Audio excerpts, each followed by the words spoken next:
with Keller Williams, and I have my podcast guest, April Cameron, with the Anderson Art Center. And April is originally from Savannah, Georgia, and then lived in Atlanta for many years. And she's the mother of a beautiful young lady and young gentleman. Thank you. Thanks so much for being my Yeah, guest absolutely. today. So tell me, I know we've known one another for years. April used to be the publisher of Anderson Magazine, but how did you come to the Anderson Art Center? What was that story? So I had actually been on the board of the Art Center, serving as a board member for a couple of years, and the position came open. The director was leaving after many, many years there, and a couple of my board members approached me about being the director, and I actually told them no the first time because I did not have an art background. I have lots of nonprofit experience, fundraising, marketing, all of the other things, but I didn't have any art experience. So we had an interim director for a while, and the board approached me again when this person was making an exit. And at that point, I said, it just must be meant to be. And I told them, Emily Holland and Carter Noble are the two that recruited me. And they said, April, we've got people that know the art part. We need people that know the other part. But I have learned so much about art. Like, now I feel like I'm good to go. Like, I feel like I got the art stuff down. So at least some of it. Well, I was on the board during that time. Yeah. Yeah, and when they said, we're talking about April Cameron coming, I said, oh, she would be fantastic because, being the CEO of a nonprofit is like being a CEO of any business. That's exactly right. It doesn't matter necessarily what the product is, and like you say, we that are artists on the board. Yeah. Well, one of the things I always ask my non-native Andersonians is, this is a wonderful place to relocate to, and it's a wonderful place to call home, Anderson, Greenville, the Upstate. Why did you choose Anderson as home? So like you mentioned before, I grew up kind of in the Savannah area in South Georgia. I'm not in Savannah proper, but near that area, and had lived in Atlanta for about 10 years as an adult. And at the time I was married, and my then husband got a job offer with Ryobi. Mm-hmm. So we came here with Ryobi, and at the time I could not imagine leaving Atlanta. All I wanted to do was move into a big city when I was a kid because I grew up in such a small town, and so I couldn't wait to be in Atlanta. And I thought, my gosh, I feel like I'm just regressing, but I love it here. Like, you could not pay me money to move back to a big city like Atlanta. It is, first of all, it's a great place to raise kids, I think, just the size of the community. Large enough for opportunities, but small enough that, it feels comfortable and homey and things like that. I love all the good things. Like, I love our downtown area. That's wonderful. I feel like you can go out and go to different restaurants. It's, again, small enough you can say hey to people on the street, but it's also large enough that you kind of feel like you're still doing something special, even though it's in your own hometown. So, I definitely agree. One of the things I love is that we have every amenity that you would have if you lived in a small part of Atlanta, but we don't have the traffic. Exactly. Oh, I agree with that. Yeah, absolutely. We're close enough to Atlanta and Charlotte that we can be there in 2 hours. If we want to go to a larger museum, right, a large sporting event or something like that. Well, it's a great, again, like you mentioned, it's a great location to go north or south. I mean, we're in a perfect place to head either north or south on 85. So 85 corridor. You can be in Washington in 8 hours. Right, yeah. 2 weeks ago. Yeah.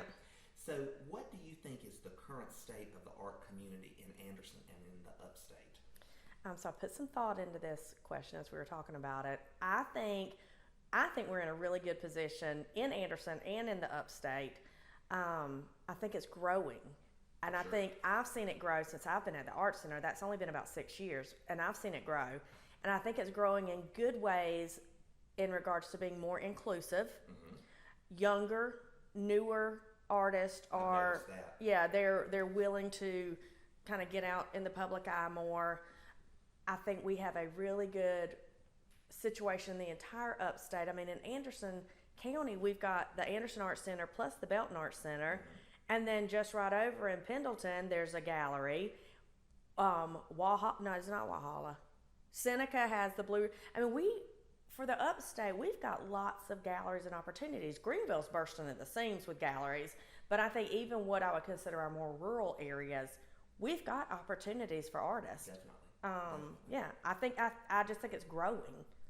Well, of course, I have a graphic design degree and interior design degree, and I'm a watercolorist. And I know I don't have enough time to get all that, but when I first started getting involved in the arts community, everybody was much older than me. And I was in my 20s, and I'm not saying they were in their 40s. They were 60, 70, and 80, and they were wonderful. I learned from them.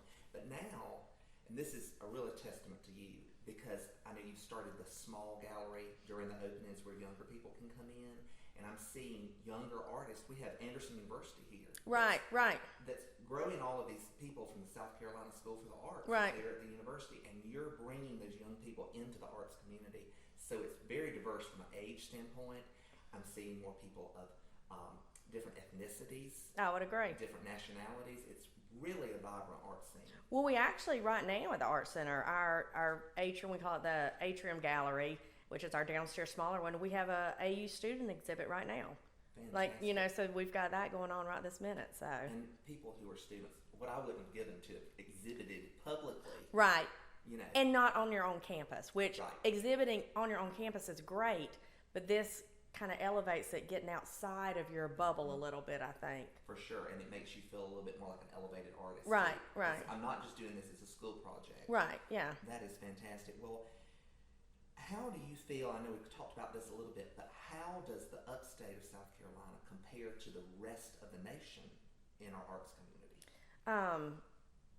I like what you kind of referred to, how Anderson is like kind of a pocket of like Atlanta or somewhere like that.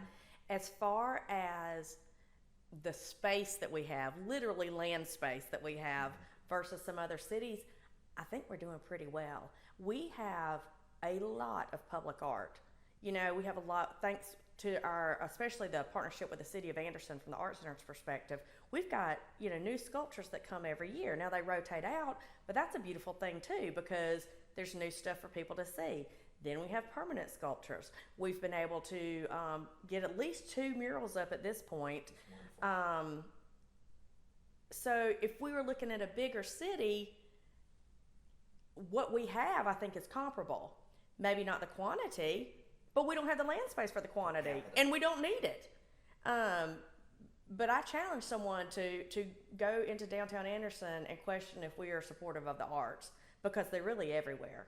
Well, I have been fortunate enough to travel a lot in the United States, and I have looked for downtowns like Anderson's downtown and Greenville's downtown, and you really don't find it that much. I agree. Most downtowns, you go into them and they're drying up, and you go into ours and you filled it full of sculpture. Right, and yeah. There's these businesses, and you're like, oh, what a cool downtown. And Greenville's downtown is bigger, and they have Falls Park, but as far as for the size of Anderson per capita, we have a beautiful downtown and beautiful art. Well, that's what I think. Greenville or Anderson. Yeah. Atlanta. Yeah. I think like we're a little condensed into where our art is, but that, to me, bigger cities have what they call art districts.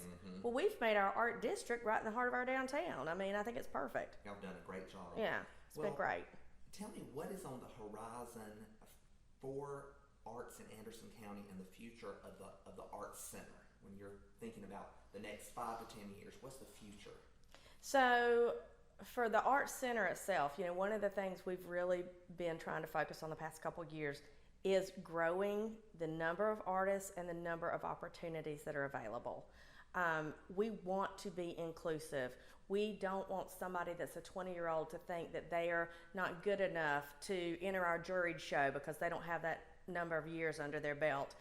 That's how you learn. That's how you grow. So we want them to feel like, okay, maybe I am only 20, but I'm going to, spread my wings and see what I can do in this, in this horizon. So for us, that's one of the things we definitely want to do is make people feel welcome, that they are invited to come, not only from the artist perspective, but also as far as visitors go. Sometimes galleries, depending on where you go, they're kind of like a library. You feel like you have to be quiet, or you think it's really for maybe a little upper crust people because of the prices of things and things like that. And I want everybody to know they can just come, It's free and open to the public. It's free and open to the public. plenty of days go by where we as staff in the art center are wearing our tennis shoes and our shorts because we're doing physical labor. So you don't have to be, in a coat and tie to come look at an art gallery. You just come on in and see us. And so for me, those are two things that we've worked on really hard, is trying to make sure our artists are welcome and give them opportunities for exhibiting or teaching or whatever their passion is, and then making sure our community members know that they are welcome to come whenever they want, whenever they, yeah, that's right. Well, I know a friend of mine, I'll shout out to Beth Batson. Yeah. She is she's an older Andersonian, and gotta be careful how I say yeah, she's that. gonna be mad. And she's been in Anderson longer than some of us. How about that? She's not a practicing artist necessarily, but got a piece in the jury show. Right, absolutely. And I was yeah. so proud of her. Yeah. And that's what you're talking about. That Right. inclusivity, that you don't have to be this person that has a painting and drawing degree, or maybe you haven't been painting since you were 20. You create a piece of art when you're 50 years old, and you can enter the jury show. Right, and we welcome that, and no one is looking at, thinking like, what in the world? Come on, give it a try, I think that's a testament to your leadership. No, thanks. Well, how very generous with the compliments, David. Well, how can the Anderson community help the Art Center? So, obviously, there's multiple ways that you can help. One thing is, come see it. Be there. It helps us when we were able to say we had X number of visitors, come into the show. Mm-hmm. That helps us when we're applying for grants and things like that. We are considered a tourism location. So when we're applying for funding, it helps when we can tell how many people have been there. So come see it and just come learn about it, regardless of whether it helps us or not. Just come learn about it. Speaking of funding, that's always a need. We are a nonprofit. A lot of people have the misconception that we are part of the city of Anderson or that we're part of the county of Anderson. And we are not a government entity. We are our own 501c3 nonprofit. And so all of our funding is, grants, fundraisers, donations, that kind of stuff. So that's one way people can help us, obviously, by making donations. And then I would say take our classes, look at our programs and see. We do a lot of stuff for children. And I'm really proud of the things we offer to kids. Everybody's not going to play t-ball. Everybody's not going to do gymnastics. There are kids who want to, spend their time doing art, and we have that option for them. So look at it and see if you've got somebody that's a fit, do that. And we offer scholarships too. So some people that may be a good fit for them, but they're worried about like a financial barrier. We have scholarships that are available because of people that donate money to us. And it's not just a gallery. It's a place to come learn how to make art. Yeah. Well, tell me, I ask this to everyone who's a podcast guest, what is your favorite quote? Okay, so I did print this out. The part that is my favorite quote is, I saw this a few years ago, and the quote is, "What if I fail? But oh my darling, what if you fly?" Well, at the time I didn't know, but it actually comes from a poem by Aaron Hansen, and the whole poem is, "There's freedom waiting for you on the breezes of the sky, and you ask, what if I fall? Oh my darling, but what if you fly?" And that's what sent me over the edge when I started Anderson Magazine, was I saw this, and I'm like, but what if it's great? And so that's just one. Yep. I did that when I started real estate. Yeah. I was like, well, if I don't try, then the answer is definitely no. Right. So I love that. Yeah. Well, that is fantastic. And April, thank you for being my guest on Thank the podcast. you. I've had a great time. I appreciate it. We love the Anderson Art Center. And again, I'm David Locke. I'm your realtor with Locke and Key Associates at Keller Williams. And my guest today was April Cameron with the Anderson Art Center.